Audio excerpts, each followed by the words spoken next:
سلام بچه ها، من علی هستم. خوش اومدید به کانال من. امروز میخوایم توصیف روز قیامت از پندهای لقمان رو براتون بخونیم. امیدوارم خوشتون بیاد. لایک کنید، ساب کنید، زنگوله رو فعال کنید و کامنت بذارید و زیاد حرف نزنم، بریم سراغ ویدیو. توصیف روز قیامت. روزی باران به سراغ پدر آمد و گفت: پدر، میخواهم برایم روز قیامت را توصیف کنی.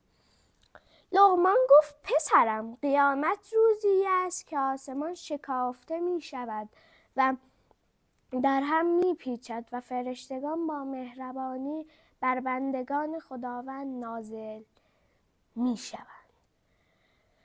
باران گفت: پدر، من آنجا چه خواهم کرد؟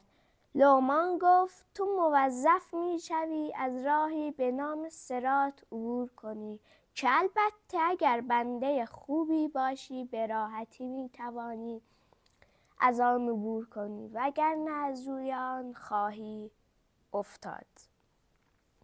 و اما پند لقمان: ای پسرم، روز قیامت زمانی است که آسمان شکافته می شود و در هم می پیچد و فرشتگان در صف‌های ترسان از خداوند و در حالی که بندگان را در بر گرفته‌اند با مهربانی نازل می شوند و تو موظف می شوی از صراط عبور کنی.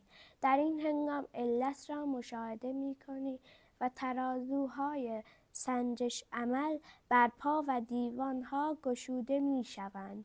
بچه ها، امیدوارم از این ویدیو خوشتون اومده باشه.